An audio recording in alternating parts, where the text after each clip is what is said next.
Hey World Bladers, this is Bey Brad, the director of the World Beyblade Organization. And I'm Elliot, aka Spinster. We recently hosted Beyblade War Room at Anime North 2009 to celebrate Bay Day around the world. In attendance were 37 international bladers from Canada, the States.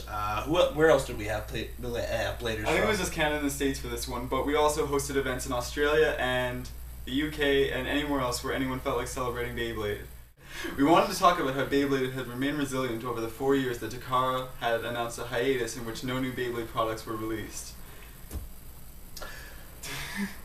This was actually a very trying time for the Beyblade community in the sense that there wasn't really any organization. Yeah, there wasn't any organization. There wasn't any kind of input of our hobby to kind of keep us all together. Basically, the only glue that was holding us together was our passion for this hobby. Exactly. After Off the Chain closed, sorry guys, the community was sort of vacant for a while and nobody really ever stepped up. I mean, there was one other site, but it sort of fell apart. So in October of 2007, I opened BeyWiki, which was essentially supposed to be the ultimate resource for Beyblade around the world. When we opened it, we had no idea that Takara Tomy was about to announce that Metal Fight Beyblade would be released. Which is, it's kind of funny because this was, you know, we were right on the cusp of basically the revolution of it. You know, exactly. It seems like this crew has always kind of been one slight step ahead of the actual like product. You know? So it's like, let's bring it back. Yeah, let's bring it. Oh, they are? Okay. Well, alright.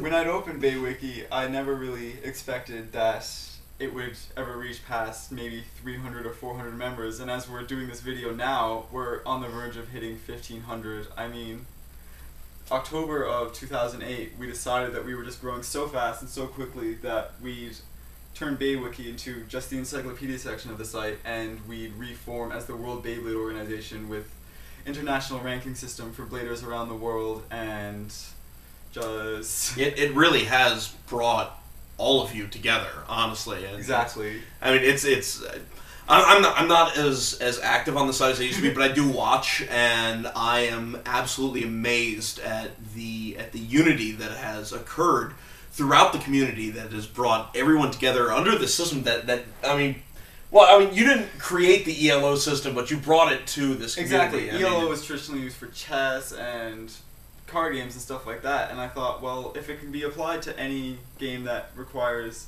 skill and some sort of competitive aspect, then we can bring it to Beyblade as well, and that's exactly what we've done, and now anyone can play all around the world and basically show the world how good they are. And put it right up there on the site for everyone to see, you know, here's where I stand amongst the bladers, and you know, here is... I mean, like, we wanted to give players some, like a kind of like a sense of accomplishment. Yeah, motivation and a sense of accomplishment. An initiative to go out there and keep spinning, you know, and we wanted to find me a better verb. I mean, everyone's importing Beyblades from Japan right now. So except for those of you who live in Japan. Now, Takara Tomy recently announced that in 2010, Hasbro will be releasing Metal Fight Beyblade worldwide. So this is big news. It'll be available to anyone, and so it won't have that niche status that it had before. I mean, it's already doing very well in Japan, and I don't see any reason why it won't take off here again. The spinning top as a concept has been around for centuries, and it's just an incredibly resilient idea, and Beyblade is just the logical evolution of that. It's kind of funny because Brad and I have had discussions about this numerous times, that having discovered this game, I started playing about, what, 6 years ago? Well, I imagine you started playing around the same time I did, so that was about 7 years ago. I mean, I was 13 when I started, so... Yeah, that was around the time when I met you. Yeah, I was 22 when I started playing. Well, so I missed out on the entire old school tournament scene because I was too old for it, you know. But well, technically I was 2, but I mean, I can I was able to pass off as 12. Well, I was not because of this nonsense But, here. the thing is, people had this impression that Beyblade was this children's game, and it most definitely is aimed at children. I don't want to detract from our patheticness by trying to insinuate that this game isn't aimed at children. However, there's just that depth there that games need to have in order to be successful with an older crowd. It's essentially a physics game where you have to tip the odds in your favor no matter what you have to do. Well, don't cheat, guys. But, it reached out to so many people, and it's like so many people have quit and come back, including myself. There's something about this game that just makes you want to keep playing. And the point that I was trying to make is that, and we discussed this, is that after having played it, nothing else is anywhere near as satisfying. Like I go out there and I've got tons of crap littering my apartment that I'm like maybe this will be fun. No, back to spinning tops. Since Beyblade we've had Bakugan, which is what else has been out since Beat-A-Man, which tanked. There was that Mighty Jax crap or whatever that was. Jax with cards. Well, and then there were all like the knockoffs, like Cyclonians. But and cross arms. No, for those of you who don't know what we're talking about, right after Takara announced that they were going to do a hiatus for Heavy Metal System, they announced this weird thing called cross arms, which is essentially a hybrid of like Beyblade and Gundam. Beyblade, Cyclonians, and Rock'em Sock'em Robots. A little bit, yeah. They were these little figures. You put the ripcord in them, and you pulled it, and you sort of laid the figure down, and they span around. And arms. They had arms. And the first one to win was the one who uppercutted the other top. So we wanted. We're old. We're too old to be playing Beyblade, but we are. And I'm too old to be. I'm not too old to be running the World Beyblade Organization because I doubt anyone much younger could manage the priorities.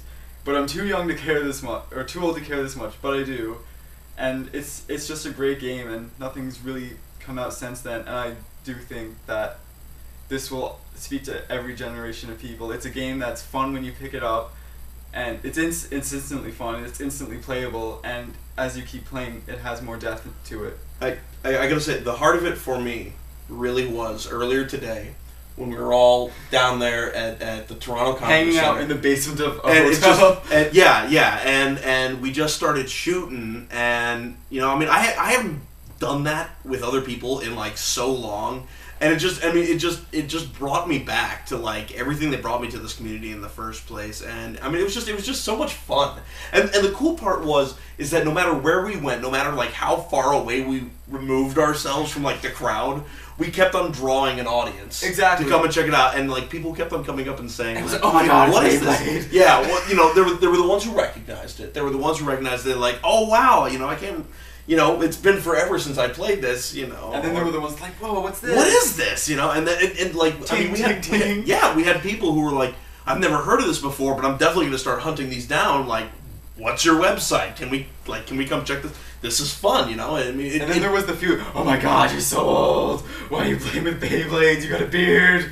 Yeah, that kid was kind of weird. So I guess we should wrap this up. I think we're both rambling on a bit more than we expected to. Yeah, well. So just thanks to everyone for all your support, and if someone at Hasbro or Takara is watching this, we want to help, so please let us help. Yes, most definitely. We were pretty upset, seriously, that Beyblade didn't do well over here because of counterfeits or poor marketing decisions.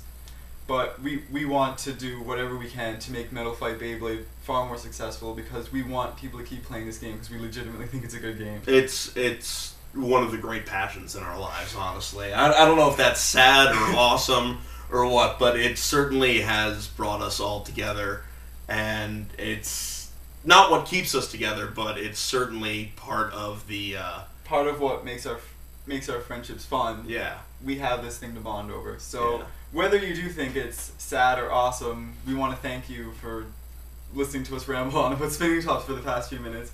And please check out the footage that we have from Beyblade War Room and from Spin-Off, and any other videos that we have on our channel. This is Bey Brad from the WBO. And Elliot Spinster. Spinster from the WBO. Thanks for watching. Bye.